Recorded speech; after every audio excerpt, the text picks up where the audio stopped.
یہ کیا کہ لڑکا لڑکی نے فون پر ویسے ہی مطلب ایجاب و قبول کر لیا، یا فرض کر لیں آمنے سامنے تھے لیکن گواہ موجود نہیں تھے اور حق مہر وغیرہ بھی نہیں تھا، تو کیا حکم شرع ہوگا؟ دیکھیں، وجود نکاح کے لیے حق مہر تو لازم نہیں ہوتا ہے، یعنی حق مہر رکھنا چاہیے، مہر رکھنا چاہیے، لیکن فرض کر لیں کہ اگر نہیں بھی ہوا تو پھر وہ خود بخود مہر مثل لازم ہو جاتا ہے کہ جو مطلب لڑکی کے خاندان، والد صاحب کے خاندان سے، یعنی پھپھی وغیرہ کا جو مہر اکثر اس لڑکی کی صفات اور صاف رکھنے والی عورتوں کا مہر ہوتا ہے، خود بخود ہو جاتا۔ لیکن یہ عام صحیح نکاح کے بارے میں عرض کر رہا ہوں۔ یہ جو نکاح ہوا ہے جو بغیر گواہوں کے ہوا ہے، بغیر گواہ کے نکاح نہیں ہوتا، اس کو نکاح فاسد کہتے ہیں اور اس میں نکاح فاسد میں جب تک جسمانی تعلق قائم نہ ہو تو کسی قسم کا مہر لازم نہیں ہوتا۔ اگر جسمانی تعلق قائم ہو گیا اس ایجاب و قبول کے بعد تو پھر مہر مؤکد ہو جاتا ہے، یعنی پختہ ہو جاتا ہے، پھر وہی مہر مثل لڑکے کو دینا ہوگا۔ لیکن اس نکاح کو ختم کرنا واجب ہوتا ہے، اور اس نکاح کے بعد کسی بھی قسم کا جو میاں بیوی کا تعلق ہے قائم کرنا وہ گناہ ہوتا ہے۔ تو لہٰذا اگر دونوں کو شرمندگی ہوئی اور وہ ختم کرنا چاہتے ہیں تو بالکل ختم کریں گے، لیکن اس میں طلاق نہیں ہوتی، اس میں متارکہ ہوتا ہے۔ متارکہ کا مطلب لڑکا کہے میں نے تجھے چھوڑا، لڑکی کہے میں نے تجھے چھوڑا، اور دونوں کا علیحدہ ہو جانا واجب ہے۔ اور اگر وہ طلاق کے الفاظ بھی کہتا ہے لڑکا بالفرض اس نکاح فاسد میں، تو وہ طلاق نہیں ہوتی، وہ متارکہ ہی کہلاتا ہے، ٹھیک ہے؟ کیونکہ طلاق واقع ہوتی ہے نکاح صحیح میں، اور یہ ہے نکاح فاسد، غلط قسم کا نکاح ہے، لہٰذا اس میں لفظ طلاق بھی کہہ دے گا تو متارکہ ہوگا۔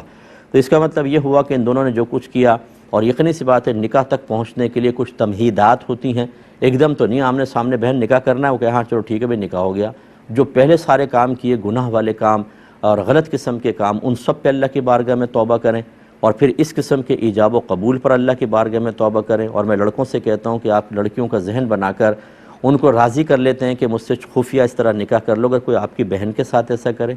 آپ کی بیٹی کے ساتھ کرے، پھر کیا خیال ہے آپ کا کہ آپ اس کو بات کو لائک کریں گے، پسند کریں گے؟ لیکن دوسرے کو ایموشنلی بلیک میل کرنا کہ میں تم سے پیار کرتا ہوں اور میرے لیے تم اتنا بھی نہیں کر سکتی ہو، اور وہ ماں باپ کی بدنامی کا سبب بنے، بھائیوں کی بدنامی کا سبب بنے، کون سا آپ نے تیر مار لیا؟ اور اسی طرح بچیوں کو خیال کرنا چاہیے کہ صرف اپنی ایک نفسانی خواہش کو پورا کرنے کے لیے آپ شریعت کو دائیں بائیں کر دیں۔ نکاح بھی کیوں کر رہے ہیں آپ کہتے ہیں نکاح اس لیے کر رہے ہیں کہ شریعت نے لازم کیا، تو پھر شریعت کے نکاح تک تو شریعت آپ کو بہت اچھی لگی کیونکہ مل رہے تھے آپس میں، اور باقی چیزوں میں آپ نے شریعت کو چھوڑ دیا۔ یہ نہیں دیکھا کہ آپ نے لڑکا کفو میں ہے کہ نہیں ہے، ماں باپ اور خاندان کے لیے باعث شرم و عار ہے کہ نہیں، نکاح منعقد بھی ہوگا کہ نہیں ہوگا،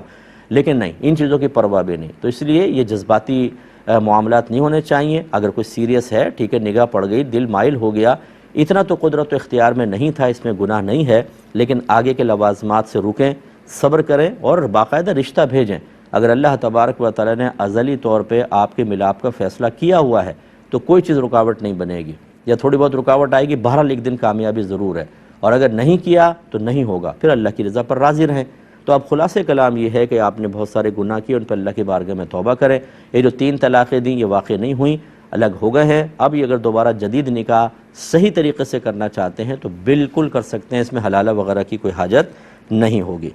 اور اب باقاعدہ مہر مقرر کیجیے گا۔ یہ بھائی نے فرمایا کہ یہ بینک کے امپلائی ہیں، شرعی مشارکہ کے طور